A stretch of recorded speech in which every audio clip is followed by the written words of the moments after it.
दोस्तों पिछले वीडियो में अपन ने रस के बारे में जो चर्चा की थी वो चर्चा अधूरी रह गई थी और उस अधूरी चर्चा को आज पूरा करने के लिए मैं पुनः उपस्थित हुआ हूँ। दोस्तों आप सब लोग रेडी हो जाइए और जो आनंद हमारा अधूरा रह गया था उस आनंद को पूरा करने के लिए दोस्तों रस हमारा जो टॉपिक है वो रस है और रसों के बारे में चर्चा हो रही है।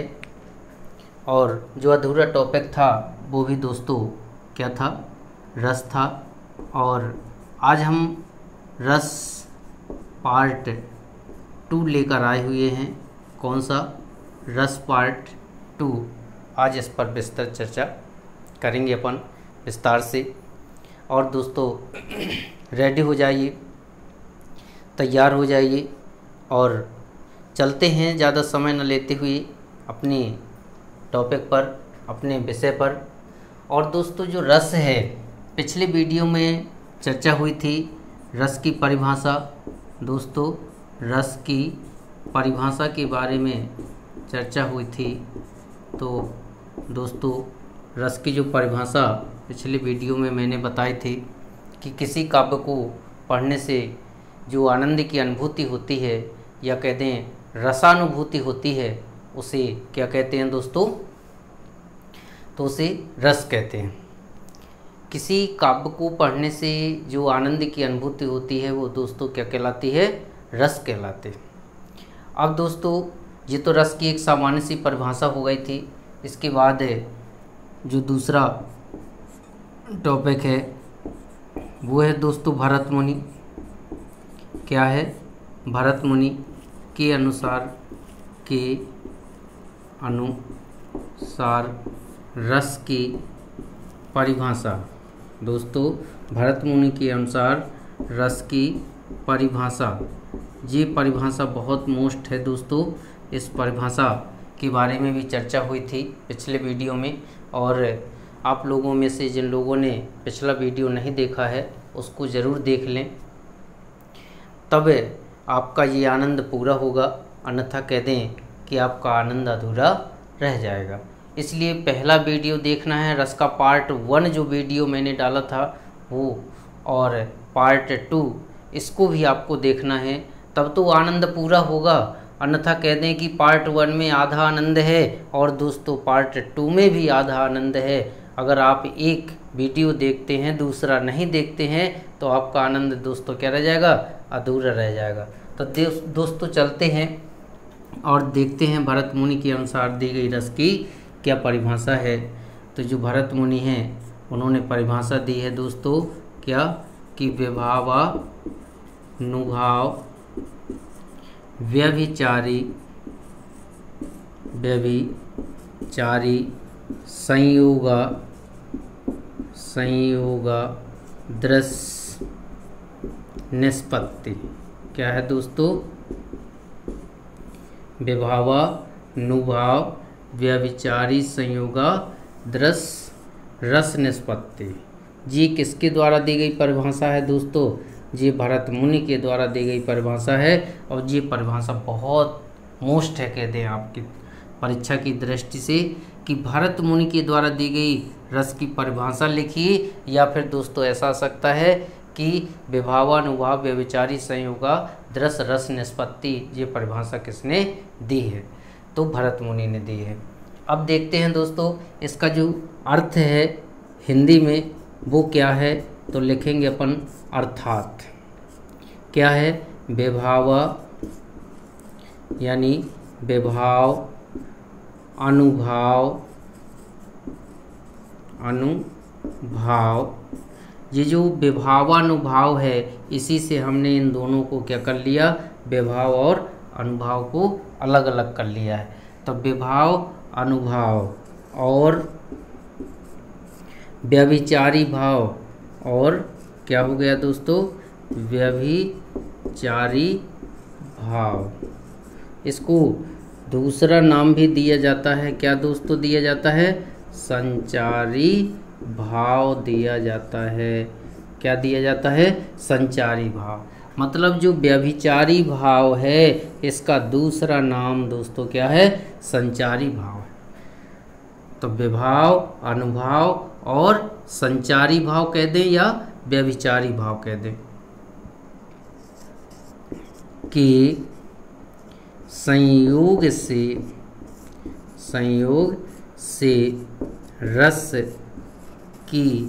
रस की क्या होती है?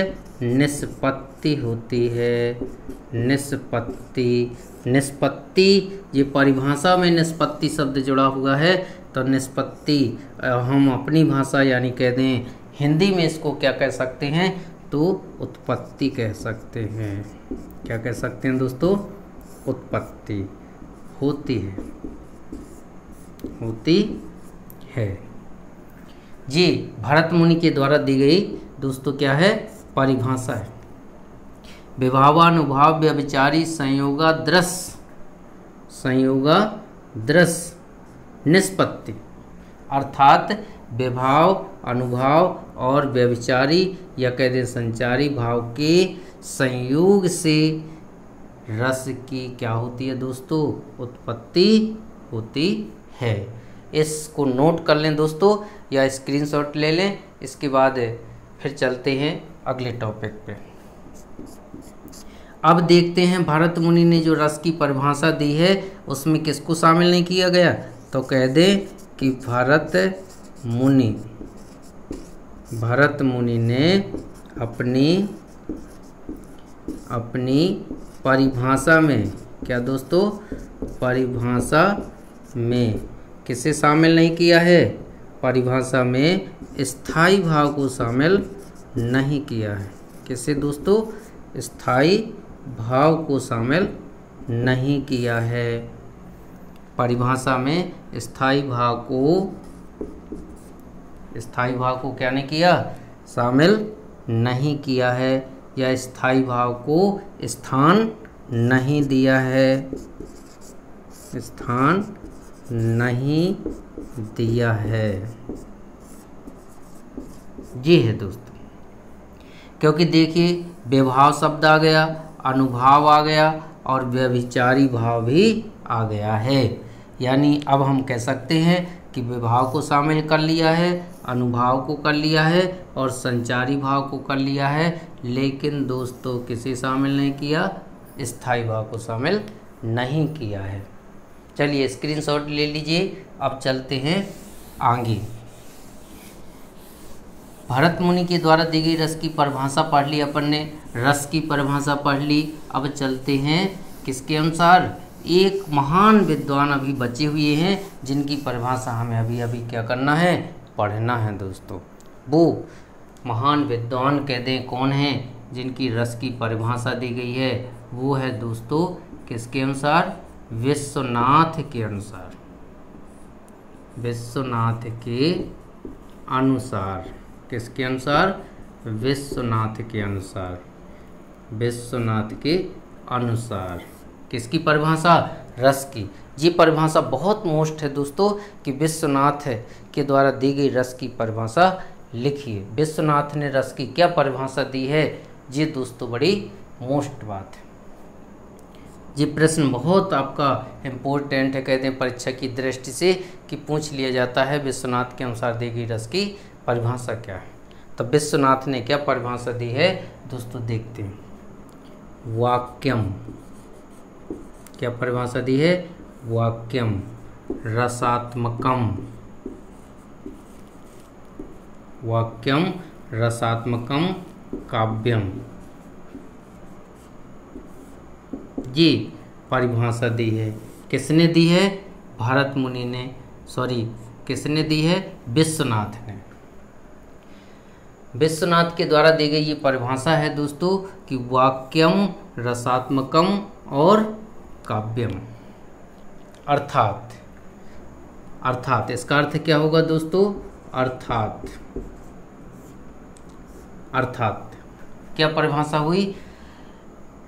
रसात्मकम मतलब रस युक्त वाक्य को क्या कहते हैं दोस्तों? काव्य कहते हैं। क्या कहते हैं? काव्य कहते हैं। रस युक्त वाक्य को दोस्तों क्या कहते हैं? काव्य कहते हैं। ये किसके द्वारा दी गई है? ये विश्वनाथ के द्वारा दी गई परिभाषा है। अगला पॉइंट दोस्तों क्या होगा? विश्वनाथ की परिभाषा से आप परिचित हो गए होंगे, क्योंकि देखिए यहाँ क्या लिखा हुआ है, वाक्यम रसात्मकम काव्यम, अर्थात रस युक्त वाक्य को क्या कहते हैं? काव्य कहते हैं। तो फिर विश्वनाथ ने रसों को काव्य में क्या स्थान दिया है? देखते हैं क्या स्थान दिया है दोस्तों। रस को काव्य की आत्मा, रस को काव्य की आत्मा किसने कहा है? विश्वनाथ। किसने कहा है दोस्तों? विश्वनाथ ने कहा है। रस को काव्य की आत्मा किसने कहा है? ये काव्य की आत्मा किसको दोस्तों? रस को काव्य की आत्मा किसने कहा है दोस्तों? विश्वनाथ ने कहा है। ये बात आपकी समझ में आ गई होगी। ये बात आपकी समझ में आ गई होगी कि रस को काव्य की आत्मा किसने कहा है? तो विश्वनाथ ने। और वाक्यम रसात्मकम काव्यम, ये परिभाषा किसके द्वारा दी गई है दोस्तों? तो विश्वनाथ के द्वारा दी गई है। इसको नोट कर लें। इसके बाद फिर चलते हैं अपन अगली चर्चा। इसमें रसों में जो अगली चर्चा है वो दोस्तों है रस के अंगों के नाम। रस के कितने अंग होते हैं? रस के कौन कौन से अंग होते हैं? तो हेडिंग डाल लीजिए। क्या है दोस्तों हेडिंग? रस के अंग। क्या है दोस्तों? रस के अंग कितने होते हैं दोस्तों? रस के कितने अंग होते हैं? 4। रस के कितने अंग होते हैं दोस्तों? 4 अंग होते हैं। अंग या फिर कह दें क्या?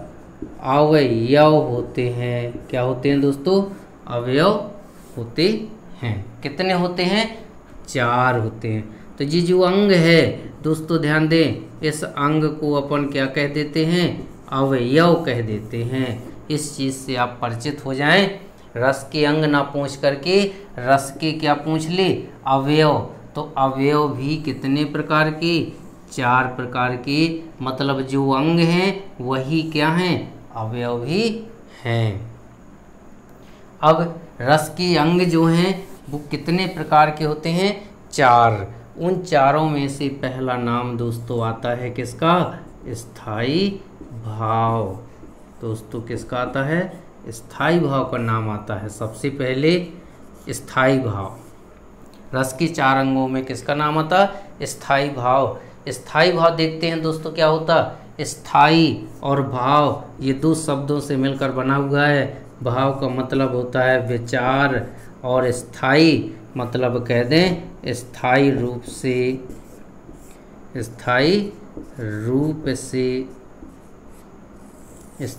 से जो विचार हमारे मन में क्या हो जाते हैं? उपस्थित हो जाते हैं दोस्तों, उसे क्या कहते हैं? स्थाई भाव कहते हैं दोस्तों। लिखते हैं परिभाषा क्या होती है स्थाई भाव की, फटाफट लिख लीजिए। स्थाई भाव की जो परिभाषा है उसको फटाफट नोट कर लीजिए, जल्दी से नोट कर लीजिए। तो लिखते हैं आश्रय। क्या दोस्तों? आश्रय के हृदय में स्थायी रूप से, आश्रय के हृदय में स्थायी रूप से निवास करने वाले विचारों को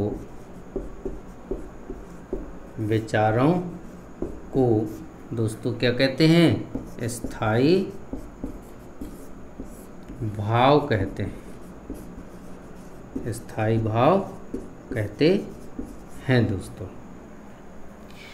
स्थाई भाव किसे कहते हैं दोस्तों? तो देखिए कितनी सरल सी परिभाषा लिखी हुई है कि आश्रय के हृदय में स्थायी रूप से निवास करने वाले विचारों को दोस्तों क्या कहते हैं? स्थाई भाव कहते हैं। अब कह दें कि हमारे मन में, हमारे दिमाग में ऐसी विचार, ऐसी भावनाएं, ऐसी घटनाएं जो स्थायी रूप से निवास कर जाती हैं दोस्तों, उन्हें क्या कहते हैं? स्थायी भाव कहते हैं। क्योंकि स्थायी भाव एक बार उत्पन्न हो जाते हैं तो ये जीवन पर्यंत चलते रहते हैं, ये कभी दोस्तों भूलते नहीं हैं। तो इन्हें क्या कहते हैं दोस्तों? स्थायी भाव कहते हैं। इसमें अगला पॉइंट बनाते हैं फटाफट। स्थायी भावों के बारे में क्या होता है कि स्थायी भावों के बारे में कहा जाता है दोस्तों कि एक रस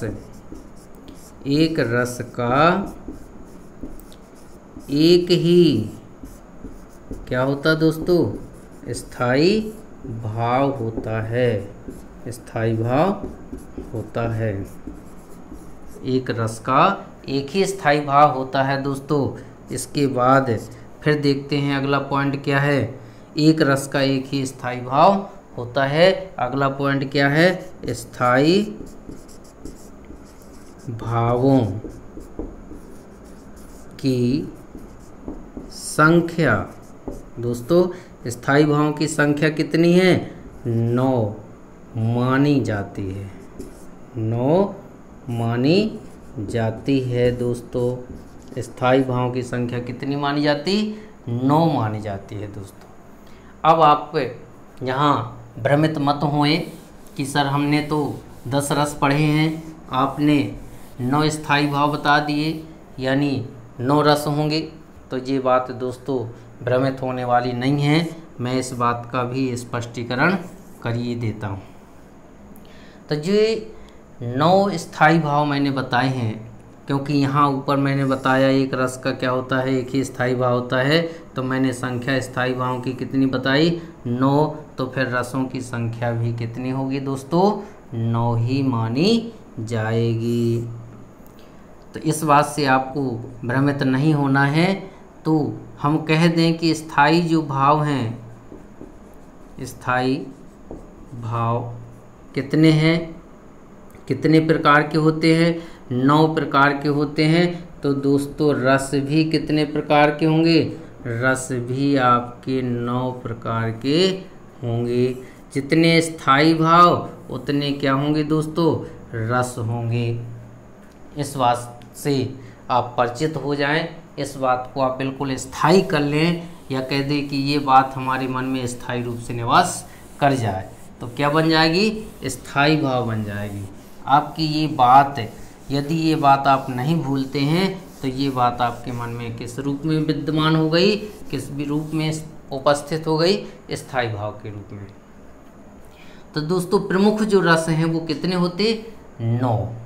अब कह दें कि भरत मुनि ने कितने माने थे? तो भरत मुनि ने तो दोस्तों 8 ही माने थे ना, 8 ही माने थे। और किस रस को भरत मुनि ने स्थान नहीं दिया था? शांत रस को भरत मुनि ने अपनी रचना में स्थान नहीं दिया था। लेकिन यहाँ जो संख्या 9 बताई गई है उसमें शांत रस भी दोस्तों क्या है? शामिल है। चलिए अब अगला जो अवयव है रस का उसके बारे में चर्चा कर लेते हैं। लेकिन स्थायी भाव जो अपन ने 9 लिखे हैं, इसमें से आप एक आध दो ठो क्या कर लें? उदाहरण लिख लें। जैसे श्रृंगार रस स्थायी भाव, तो जो श्रृंगार रस है, श्रृंगार रस जो है इसका स्थायी भाव क्या होता है दोस्तों? रति होता है। और करुण जो रस है, करुण का क्या होता है दोस्तों? शोक होता है। और जो वीर रस है उसका क्या होता है दोस्तों? उत्साह होता है। और जो हास्य रस है उसका दोस्तों क्या होता है? हास होता है। इस तरह से आप 2-4 कह दे कि स्थायी भाव के नाम लिख लें। जी फटाफट नोट कर लें। जैसे करके ये श्रृंगार रस नहीं लिखना है आपको, ये श्रृंगार रस नहीं लिखना है, बल्कि आपको सीधे क्या लिखना है? स्थायी भावों के नाम लिखना है। जैसे करके 2-4 स्थायी भाव। इसके बाद चलते हैं दोस्तों दूसरी जो हेडिंग है आपकी, या कह दें जो दूसरा जो अंग है वो आपका कौन सा है? तो विभाव। दोस्तों पहले तो हमने पढ़ लिया है क्या, पहला हमने पढ़ लिया स्थायी भाव। अब हम दूसरा पढ़ेंगे दोस्तों। दूसरा क्या है, विभाव है। दोस्तों ये आप जो रस के अंग हैं, जो रस के अवयव हैं, इनके बारे में आप अच्छी तरह से जानकारी प्राप्त कर लें, जिससे आपको रसों में कोई भी समस्या नहीं जाएगी दोस्तों। तो जो विभाव है इसे क्या कहते हैं, विभाव की जो परिभाषा है ये क्या होती है, इसे आप देखें। विभाव की जो परिभाषा है वो है कि स्थायी भाव। देखिए दोस्तों बड़ी सरल सी परिभाषा है।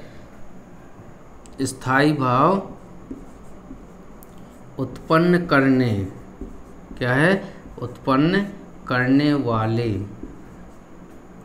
स्थायी भाव उत्पन्न करने वाले। जो स्थायी भाव हैं, जो स्थायी भाव हैं, ये जो हमने पहले पढ़ा, ये स्थायी भाव। तो यहाँ विभाव में क्या कह रहा है कि स्थायी भाव उत्पन्न करने वाले, स्थायी भाव उत्पन्न करने वाले कारणों। दोस्तों कारणों कोष्टक में कह सकते हैं घटनाओं, कोष्टक में क्या कह सकते हैं, घटनाओं। और दोस्तों क्या कह सकते हैं इसको, परिस्थितियों। क्या कह सकते हैं, परिस्थितियों। क्या कह सकते हैं, परिस्थितियों। ध्यान दें दोस्तों, ये बहुत अच्छी बात है, क्योंकि यहीं से क्या होता है, स्थायी भाव की उत्पत्ति होती है और रस की उत्पत्ति होती है।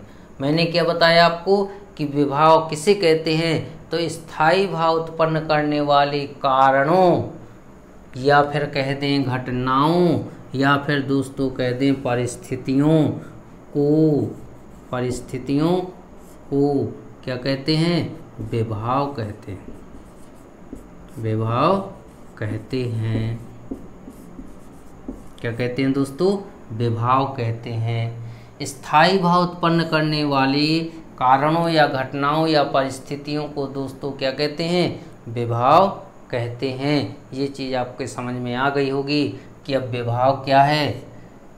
अब विभाव के अंतर्गत जो टॉपिक है, या फिर कह दें जो पॉइंट बनता है, वो है कि विभाव, ध्यान दें दोस्तों, विभाव कितने प्रकार के होते, दो प्रकार के होते हैं। विभाव कितने प्रकार के होते दोस्तों, दो प्रकार के होते हैं। देखते हैं कौन कौन। ये जो विभाव है ये कितने प्रकार के होते दोस्तों, दो प्रकार के होते हैं। दो प्रकार के होते हैं। तो पहला हम कह दें कौन सा है दोस्तों, आलम्बन विभाव। कौन सा, आलम्बन विभाव। पहला जो दोस्तों है वो आलम्बन विभाव है, और दूसरा जो दोस्तों है वो है उद्दीपन विभाव। कौन सा, उद्दीपन विभाव है दोस्तों। क्या है, उद्दीपन विभाव। अब दोस्तों ध्यान दें कि जो आलम्बन विभाव है ये भी दो प्रकार का होता है। ये भी दो प्रकार का होता है दोस्तों। एक का नाम है आश्रया, क्या नाम है, आश्रयालंबन, और दूसरे का नाम है दोस्तों क्या, विषयालंबन। क्या नाम है दोस्तों, आश्रयालंबन और विषयालंबन। अब दोस्तों ये बहुत आपकी काम की बात है दोस्तों, बहुत काम की बात है। इस बात पे आप बहुत गौर से ध्यान दें और अपनी कॉपी में भी इसे नोट करें दोस्तों। विभाव पूछ ले, विभाव कितने प्रकार का होता है, तो दोस्तों कितने प्रकार लगाएंगे, दो प्रकार का होता है। अब विभाव दो प्रकार के होते हैं, नाम लिखिए। तो दोस्तों पहला आलम्बन विभाव और दूसरा दोस्तों क्या है, उद्दीपन विभाव। इसके बाद फिर चलते हैं कि आलम्बन विभाव के दो भेद कौन कौन से हैं दोस्तों, तो लिखेंगे आश्रयालंबन और दूसरा लिखेंगे दोस्तों विषयालंबन। तो फिर हम पहली हेडिंग डालेंगे, तो ये जो आलम्बन विभाव है, क्या है दोस्तों, आलम्बन विभाव, आलम्बन विभाव जो है ये क्या होता है, आलम्बन विभाव जो है ये क्या होता है। क्योंकि जब ये पता चलेगा तब तो हमें आश्रय और विषय के बारे में पता चलेगा कि आलम्बन विभाव क्या होता है दोस्तों। तो आलम्बन विभाव की परिभाषा देखते हैं क्या होती है। आलम्बन विभाव की परिभाषा जो होती है तो देखते हैं कि जिसका सहारा पा करके दोस्तों, आलम्बन जो विभाव होता है, ध्यान दें परिभाषा में कि जो आलम्बन विभाव होता है दोस्तों, आलम्बन विभाव होता है कि जिसका सहारा पा करके, सहारा पाकर, जिसका सहारा पाकर के भाव क्या होते हैं दोस्तों, उत्पन्न होते हैं। क्या होते हैं, उत्पन्न होते हैं।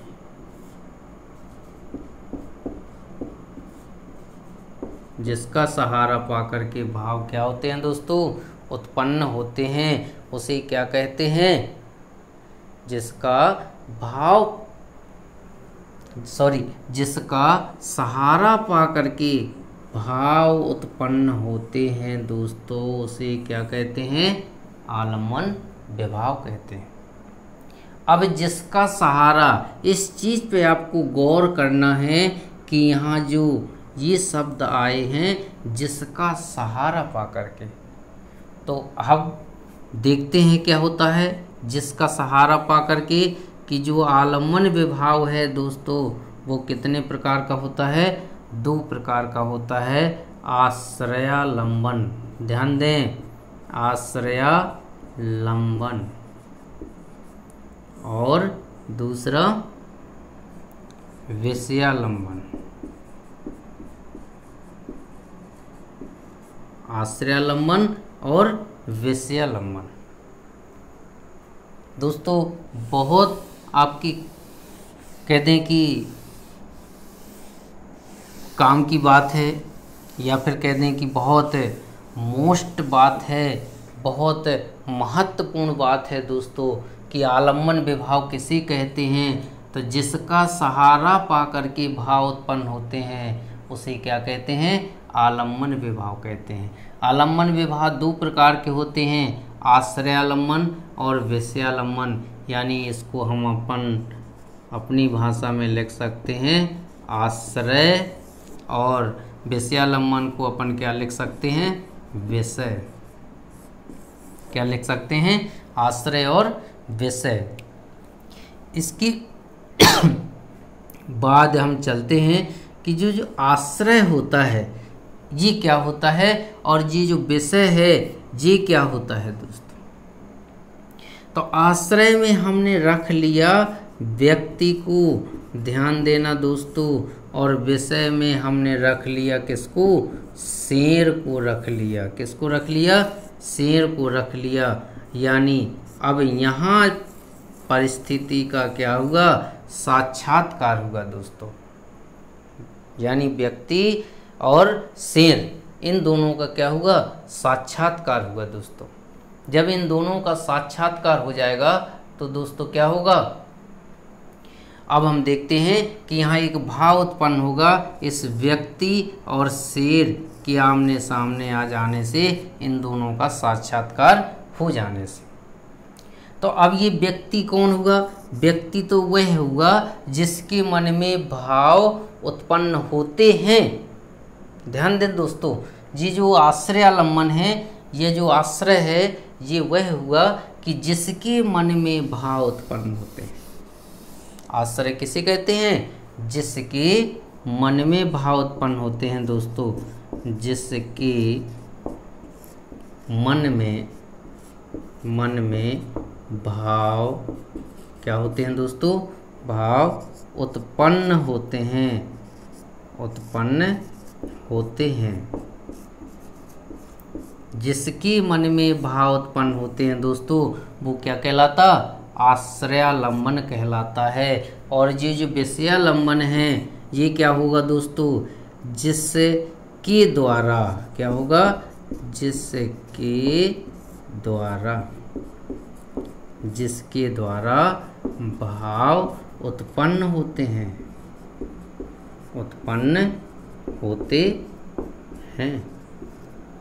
उसे दोस्तों क्या कहते हैं? उसे अपन विषयालंबन कहते हैं। तो देखो ये यहाँ जिसके द्वारा, ये जिसके आ गया और इसमें आ गया जिसके मन में, जिसके मन में और जिसके द्वारा। तो ये बात आपकी समझ में आ गई होगी कि विषय क्या होता है और आश्रय क्या होता है। विषय को हम कह दें वो परिस्थिति, और आश्रय को कह दें व्यक्ति जिसके मन में भाव उत्पन्न क्या हुआ दोस्तों? उत्पन्न हुआ है।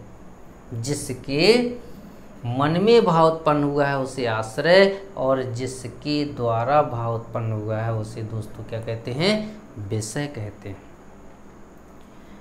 अब उद्दीपन विभाव क्या है जी नोट कर लें दोस्तों फटाफट। इसके बाद चलते हैं ये जो उद्दीपन विभाव है, क्योंकि ये जो विभाव है आपका कितने प्रकार का होता है? जो विभाव है वो दो प्रकार का होता है। पहला तो हुआ देखो आलम्बन विभाव, और दूसरा दोस्तों होता है उद्दीपन विभाव। क्या होता है? उद्दीपन विभाव होता है। क्या होता है? उद्दीपन विभाव होता है दोस्तों। अब आलम्बन विभाव तो हमने विस्तार से पढ़ ही लिया कि जिसका सहारा पाकर भाव उत्पन्न होते हैं उसे क्या कहते हैं? आलम्बन विभाव। अब जिसका सहारा, ध्यान दें आलम्बन विभाव की परिभाषा, जिसका सहारा पाकर के भाव क्या होते हैं? उत्पन्न होते हैं या अवलंबित होते हैं, उसे दोस्तों क्या कहते हैं? आलम्बन। तो इसमें जो जिसका सहारा पाकर ये जो शब्द है, इसी में वो दोनों चीज़ें आती हैं, यानी कह दें आश्रय भी आता है और विषय भी आता है दोस्तों। उद्दीपन विभाव, उद्दीपन विभाव देखते हैं क्या है। उद्दीपन का जो मतलब होता है उद्दीप्त करना होता है। उद्दीप्त करना या फिर कह दें कि गति देना। क्या दोस्तों? गति देना भी कह सकते हैं, और या फिर कह दें बढ़ाना। क्या दोस्तों? बढ़ाना भी कह सकते हैं। भावों को क्या करता है ये दोस्तों? भावों को उद्दीप्त करता है, गति देता है, या फिर कह दें बढ़ाता है। भावों को, हमारे विचारों को क्या करता है? ये बढ़ाता है, गति देता है, उद्दीप्त करता है। मतलब हम कह दें कि ऐसी परिस्थितियाँ जो व्यक्ति के विचारों को दोस्तों क्या कर देती हैं? बढ़ा देती हैं। ऐसी बातें जो उसके विचारों को क्या कर देती हैं? बढ़ा देती हैं। ऐसी परिस्थितियाँ, ऐसी सुंदरता, ऐसा दृश्य जो हमारे विचारों को क्या कर देता है? बढ़ा देता है, उसे दोस्तों क्या कहते हैं? उद्दीपन विभाव कहते हैं। तो इसमें परिस्थिति आती है दोस्तों। इसमें परिस्थिति, रूप, रंग कह दें, सुंदरता, वेशभूषा, वो सारी चीज़ें आती हैं जो हमारे विचारों को क्या करती हैं? बढ़ा देती हैं दोस्तों। तो ये तो हुआ क्या? उद्दीपन विभाव। उद्दीपन विभाव क्या होता है कि हमारे विचारों को क्या करता है? गति देता है, गति देता है। अब दोस्तों जो अगला अंग है, रसों का जो अगला अंग है उस पर चर्चा करेंगे। तो अगला जो तीसरा अंग है वो दोस्तों क्या है? अनुभाव है। क्या है? अनुभाव। क्या है दोस्तों? जो तीसरा अंग है वो अनुभाव है। क्या है? अनुभाव। अनुभाव को हम अपनी भाषा में क्या कहेंगे दोस्तों? अनुभव। क्या कहेंगे? अनुभव। हमने किसी परिस्थिति का सामना किया या हमारा किसी परिस्थिति से सामना हुआ तो हमने क्या अनुभव किया दोस्तों? वही अनुभव करना क्या कहलाता है? अनुभव कहलाता है दोस्तों। अब परिभाषा में क्या बनेगा? जो अनुभव की परिभाषा है इसको नोट कर लें फटाफट, जल्दी से नोट कर लें जी। जो अनुभव की परिभाषा है वो क्या है कि जो आश्रय होता है दोस्तों, क्या होता है? आश्रय। तो आश्रय की जो बाहरी चेष्टाएं हैं, क्या हैं? बाहरी चेष्टाएं। क्या हैं दोस्तों? बाहरी चेष्टाएं जो हैं, बाहरी चेष्टाएं हैं आश्रय की। कैसी चेष्टाएं? बाहरी चेष्टाएं। जो आश्रय की बाहरी चेष्टाएं हैं उन बाहरी चेष्टाओं को दोस्तों क्या कहते हैं? अनुभाव कहते हैं। तो यहाँ क्या कर लें? चेष्टाओं, एक ही जगह क्या करना है? ओ करना है, बहुवचन बनाना है दोस्तों। आश्रय की बाहरी चेष्टाओं को क्या कहते हैं? को अनुभाव कहते हैं। कितनी सरल परिभाषा है। आश्रय की बाहरी जो चेष्टाएं हैं, बाहरी चेष्टाओं को क्या कहते हैं? अनुभाव कहते हैं। अब ये जो बाहरी शब्द आ गया, ध्यान दें, हमारे जो कह दें शरीर में, क्या कह दें? शरीर में, हमारे शरीर में विचार एक तो बाहरी होते हैं और एक आंतरिक होते हैं। एक क्या होते हैं? आंतरिक होते हैं और एक होते हैं दोस्तों बाह्य या फिर कह दें बाहरी होते हैं। तो आंतरिक मतलब मन की। तो अब मन में हमारे विचार कैसे उत्पन्न हुए हैं जी हमें पता नहीं होता, क्योंकि दूसरा व्यक्ति नहीं बता सकता है। वो स्वयं तो अनुभव कर सकता है लेकिन दूसरा नहीं बता सकता।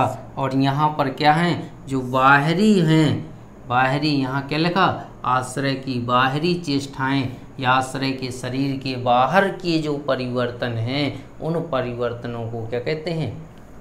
अनुभव कहते हैं। तो ध्यान दें, जो अनुभव हैं इन अनुभवों को दूसरा व्यक्ति, कौन व्यक्ति? दूसरा या फिर कह दें कि अन्य व्यक्ति देख सके, सुन सके, अनुभव कर सके। इसलिए ये कौन सा शामिल किया जाता? बाहरी, और आंतरिक इसमें शामिल नहीं किया जाता है दोस्तों। तो जो कह दें आश्रय या व्यक्ति के शरीर की जो बाहरी चेष्टाएं होती हैं उनको क्या कहते हैं? अनुभाव कहते हैं। और बाहरी इसलिए ली जाती हैं क्योंकि उसमें दूसरा या अन्य व्यक्ति भी उन्हें देख सके, अनुभव कर सके कि इस व्यक्ति के मन में क्या उत्पन्न हुआ है। हास्य है कि क्रोध है कि कह दें दुख है या फिर शोक है या और कोई ऐसा भाव है तो हम बाहर से देखकर तो बता सकते हैं ना। अब दोस्तों चलते हैं, जो अनुभाव हैं, अनुभाव कितने प्रकार के होते हैं? 4 प्रकार के होते हैं। 4 प्रकार के होते हैं दोस्तों। कितने प्रकार के होते हैं? 4 प्रकार के होते हैं। कौन कौन से हैं दोस्तों? पहला कायिक अनुभाव। कायिक अनुभाव दोस्तों पहला कौन सा है? कायिक अनुभाव। ये जो अनुभव होते हैं ये हमारे शरीर पर आधारित होते हैं। कायिक मतलब शरीर, क्या होता है दोस्तों? शरीर। तो यहाँ पर जो कायिक शब्द है इसका अर्थ होता है शरीर। तो ऐसे अनुभाव जो शरीर के, या कह दें ऐसे भाव जो शरीर के अंगों के द्वारा क्या होते हैं दोस्तों, प्रकट होते हैं। क्योंकि कायिक हैं, और कायिक का मतलब दोस्तों क्या होता है, शरीर। ठीक है, तो कायिक अनुभाव में दोस्तों क्या आ जाएगा, ऐसे विचार जो शरीर के क्या होते हैं, शरीर के अंगों द्वारा प्रकट होते हैं। क्या होते हैं, अंगों द्वारा प्रकट होते हैं। तो इनको दोस्तों क्या कहा जाता है, कायिक अनुभाव को, कायिक अनुभाव को कहते हैं कि जी क्या होते हैं, यत्नज। ये क्या होते हैं, यत्नज होते हैं, या फिर कह दें कि प्रयत्न पर आधारित होते हैं दोस्तों। किस पर आधारित होते हैं, प्रयत्न पर। अरे हमें दौड़ लगानी है तो इसके लिए हमें प्रयत्न करना पड़ेगा दोस्तों कि नहीं, हमें भागना है तो भागने के लिए हमें प्रयत्न करना पड़ेगा। इसलिए इसमें दोस्तों कायिक अनुभाव में क्या होता है कि शरीर के अंगों के द्वारा प्रकट होते हैं, और इनका शाब्दिक अर्थ होता कायिक का यत्नज। मतलब ये क्या होते हैं, शरीर के अंगों के प्रयत्नों पर आधारित होते हैं। दोस्तों ये समझ में आ गया होगा। अब चलते हैं जो दूसरा अंग है इस पे। तो दूसरा जो है वाचिक अनुभाव। क्या है दोस्तों, वाचिक अनुभाव है दोस्तों। क्या है, वाचिक अनुभाव। वाचिक देखिए क्या होता, नाम से ही भी स्पष्ट है, वाणी। वाचिक का मतलब होता है वाणी।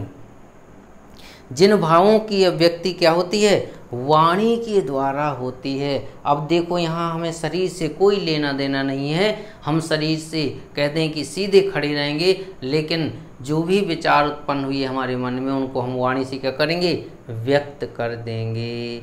तो ये क्या होते हैं, वाणी पर आधारित होते हैं दोस्तों। किस पर आधारित होते हैं, वाणी पर आधारित होते हैं, वाणी पर आधारित होते हैं। क्या होते हैं, वाणी पर आधारित होते हैं। तो ये जो वाचिक अनुभाव है, वाचिक अनुभाव वाणी पर आधारित होते हैं, और कायिक अनुभाव किस पर आधारित होते हैं, शरीर के अंगों पर आधारित होते हैं दोस्तों। अब इसके बाद जो है वो तीसरा चलते हैं। जो तीसरा है वो है सात्विक अनुभाव। कौन सा, सात्विक अनुभाव। ये दोस्तों आ गया आपका तीसरा अंग, सात्विक अनुभाव। देखते हैं ये सात्विक अनुभाव क्या होते हैं। क्योंकि भरत मुनि ने जो भावों की संख्या बताई थी दोस्तों, पिछले वीडियो में मैंने चर्चा की थी कि भरत मुनि ने भावों की कितनी संख्या बताई। ये आपके सामने प्रश्न है, तो इस प्रश्न का जवाब जरूर मुझे कमेंट बॉक्स में लिखें कि भरत मुनि ने भावों की संख्या कितनी बताई है। ये चीज़ आपको मुझे आंसर में लिख के भेजनी है, ये चीज़ आपको लिख के भेजनी है। प्रश्न क्या है कि भरत मुनि ने भावों की संख्या कितनी मानी है। ये दोस्तों ध्यान रहे, इस बात का आंसर हमें भेजना है। तो दोस्तों कायिक अनुभव क्या होते हैं, तो ये सात्विक अनुभव क्या होते हैं। तो ये सात्विक जो अनुभव होते हैं, ये कह दें कि यत्नज होते हैं। क्या होते हैं, अयत्नज होते हैं। क्योंकि अभी अभी मैंने जो बताया कि जो कायिक अनुभाव होते हैं वो क्या होते हैं दोस्तों, यत्नज होते हैं। तो सात्विक अनुभाव को क्या मान लिया गया, अयत्नज मान लिया गया। मतलब ना यत्नज, ना यत्नज। ना का मतलब हो गया नहीं, और यत्नज का मतलब है प्रयत्न। यत्नज का मतलब हुआ प्रयत्न। मतलब इनके लिए हमें क्या नहीं करना पड़ता, प्रयत्न नहीं करना पड़ता है। दोस्तों ये बात समझ में आ गई होगी कि ये सात्विक अनुभाव क्या होते हैं और सात्विक अनुभावों की संख्या कितनी है। सात्विक अनुभावों की संख्या। तो अब इन्हें क्या कहते हैं कि यत्नज। तो ये क्या होते हैं, आयतनज होते हैं। और कायिक अनुभाव क्या होते हैं, यत्नज होते हैं। तो जो सात्विक अनुभाव हैं इन्हें क्या कह सकते हैं, स्वतः उत्पन्न होने वाले भाव क्या होते हैं दोस्तों, स्वतः मतलब अपने आप। दोस्तों स्वतः यानी अपने आप उत्पन्न होने वाले भावों को क्या कहते हैं, सात्विक अनुभाव कहते हैं जी। जैसे कि आंसू हैं दोस्तों, क्या है, आंसू बहाने के लिए हमें प्रयत्न नहीं करना पड़ता है दोस्तों। करना पड़ता है, अगर करना पड़ता है तो मुझे ये बात लिखकर भेजें। और किसे करना पड़ता है, आप लोगों में से रोने के लिए, आंसू बहाने के लिए प्रयत्न किसे करना पड़ता है, ये चीज़ आप लिखकर मुझे भेजें। मेरी दृष्टि से तो आपको प्रयत्न नहीं करना पड़ता, अपने आप निकल आते हैं। रोने के लिए जो आंसू बहते हैं उनके लिए हमें कोई प्रयत्न नहीं करना पड़ता है। जो दुख का भाव उत्पन्न होता है उस दुख के भाव के उपलक्ष्य में स्वतः ही आंसुओं की धारा क्या हो जाती है, बहने लगती है। या फिर कह दें हम बहुत ज़्यादा प्रफुल्लित होते हैं तो भी आंखों से आंसू बहने लगते हैं। चलिए दोस्तों, इसका जो सात्विक अनुभव है इसका अगला पॉइंट क्या बनता है, तो कहते हैं कि सात्विक अनुभाव कितने प्रकार के होते हैं, सात्विक अनुभाव 8 प्रकार के होते हैं। कितने प्रकार के होते हैं, 8 प्रकार के होते हैं दोस्तों। कितने प्रकार के होते हैं, 8 प्रकार के होते हैं। क्या सात्विक अनुभाव कितने प्रकार की, 8 प्रकार के होते हैं। उसमें से पहला है दोस्तों अश्रु, जो अभी मैंने चर्चा की थी और जिनके बारे में मैं अभी बता रहा था कि इनको कहते हैं कि प्रकट करने के लिए हमें प्रयत्न नहीं करना पड़ता है। तो उसमें दोस्तों सबसे पहला आया अश्रु।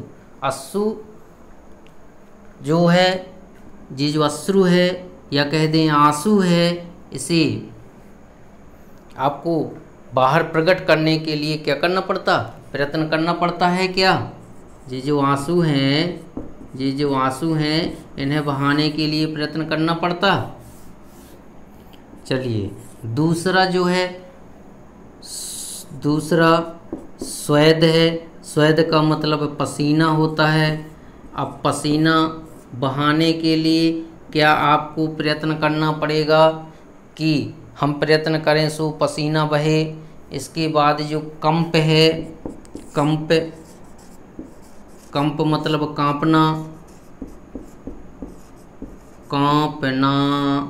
कंप यानी कांपना। तो शरीर अपने आप कांपने लगता है घटना के उपस्थित होते ही। हमें इसके लिए क्या नहीं करना पड़ता, प्रयास नहीं करना पड़ता है दोस्तों। और इसके बाद जो आपका चौथा है वो है प्रलय। जो चौथा है वो है प्रलय। प्रलय मतलब कह दें क्या, चेतना शून्य। क्या कह दें, चेतना शून्य, प्रलय। तो प्रलय का जो अर्थ है वो है चेतना शून्य। क्या है दोस्तों, चेतना शून्य है। अब हम कहते हैं कि रोते रोते हम बेहोश हो जाते हैं। तो क्या बेहोश होने के लिए कोई प्रयत्न करता है दोस्तों, नहीं करता। अभी मैंने बताया था कि जो ये सात्विक अनुभाव हैं 8 प्रकार के होते हैं और ये स्वतः उत्पन्न होने वाली कह दें परिस्थितियां होती हैं। जैसे अश्रु अपने आप बहते हैं, स्वेद यानी पसीना, ये भी अपने आप बहता है। और कंप यानी कांपना, अपने आप शरीर कांपने लगता है। और जो प्रलय है या चेतना शून्य हो जाता है व्यक्ति, तो ये भी अपने आप होता है। और जो पांचवा है दोस्तों वो है रोमांच। क्या है? रोमांच। रोमांच कह दें हर्ष, या फिर कह दें प्रसन्नता। क्या कह दें? प्रसन्नता।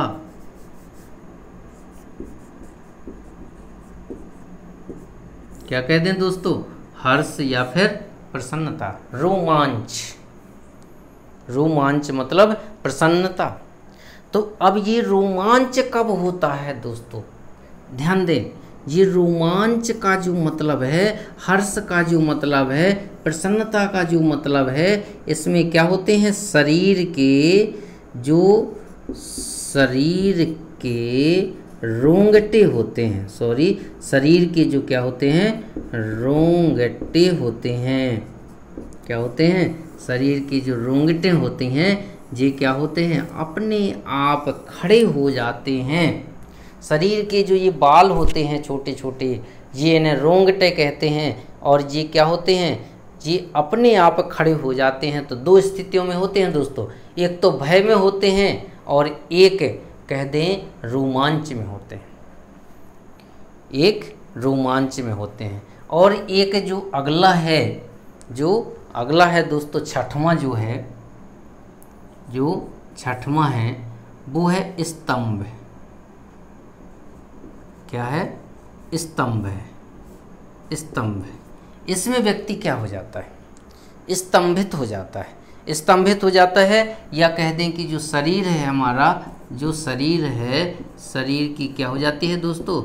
गति रुक जाती है। क्या हो जाती है? रुक जाती है। शरीर की गति क्या हो जाती है दोस्तों? रुक जाती है। ये कहलाता है स्तंभ। और जो अगला है, जो सातवां है दोस्तों, स्वरभंग है। क्या है? स्वरभंग। क्या है दोस्तों? स्वरभंग मतलब जो हमारी वाणी है, जो हमारी वाणी है, वाणी का क्या हो जाना? बंद हो जाना। क्या हो जाना? बंद हो जाना। क्या हो जाती है इसमें? वाणी बंद हो जाती है। किसमें? स्वरभंग में। स्वरभंग हो जाता है। तो ये भी दो स्थितियों में होता है दोस्तों। या तो कहते हैं प्रसन्नता में व्यक्ति की मुख से आवाज़ का निकलना बंद हो जाता है, या फिर कह दें दोस्तों कि जब व्यक्ति ज़्यादा भयभीत हो जाता है तो भी उसके मुख से आवाज़ का निकलना बंद हो जाता है। बोल नहीं पाता, इतना भयभीत हो जाता है। और जो आठवां है दोस्तों, वो देखें कौन सा है? आठवां है वर्ण। वर्ण क्या है? वर्ण है दोस्तों। अब वर्ण को हम क्या कह सकते हैं? सीधा सीधा कह सकते हैं रंगहीनता। क्या कह सकते हैं? रंगहीनता। जैसे कह दें कि वह वर्ण हो गया, अर्थात वह और वर्ण। तो यहाँ जो वर्ण है ये है रंग, और वह का मतलब है हीन, या फिर कह दें ना। वर्ण रंग अर्थात कह दें कि चेहरे का रंग उड़ गया। शरीर के चेहरे का क्या हो गया? रंग उड़ गया। तो ये वर्ण होता है दोस्तों। ये 8 प्रकार के आपके क्या हो गए? अनुभव हो गए। कौन से अनुभव? सात्विक अनुभव हो गए। अब फटाफट चलते हैं, ज़्यादा समय ना लेते हुए रस का जो चौथा अंग है संचारी भाव, उसके बारे में चर्चा कर लेते हैं।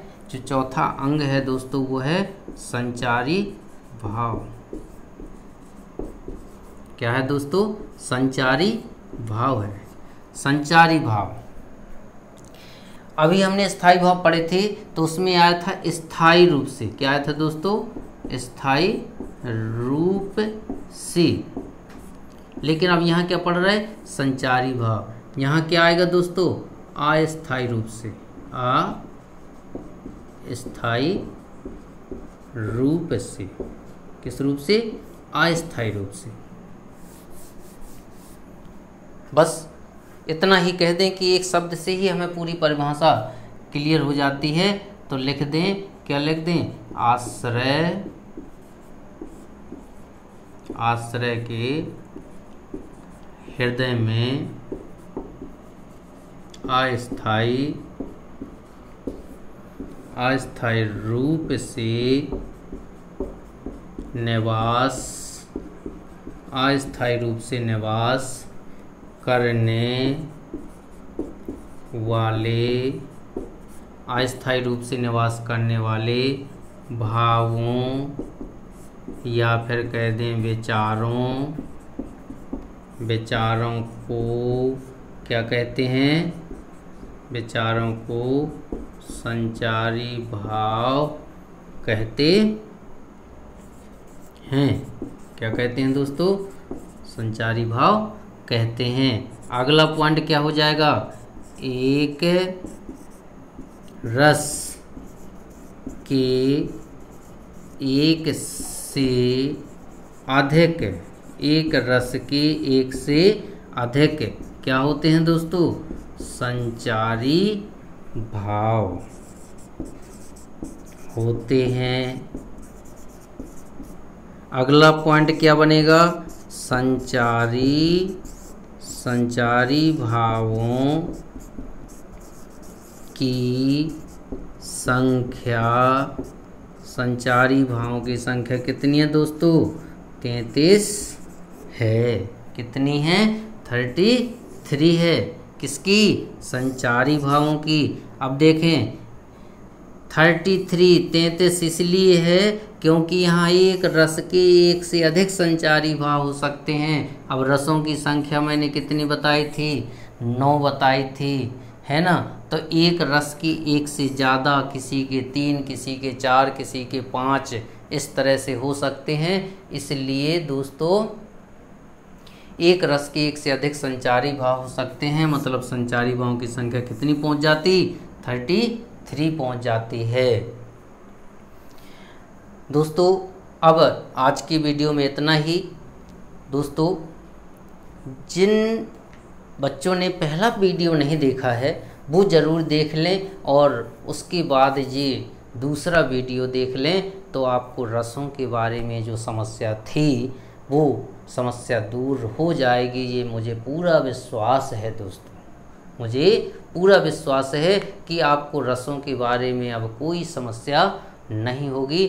लेकिन अब रस कितने होते हैं, स्थायी भाव कौन कौन से रस हैं, उदाहरण परिभाषा, अब अगली वीडियो का इंतज़ार करें। मैं अगली वीडियो में लेके आऊँगा कि कितने रस हैं, स्थायी भाव कितने हैं, उन प्रत्येक रसों की परिभाषा और प्रत्येक रसों के उदाहरण विस्तृत चर्चा होगी दोस्तों।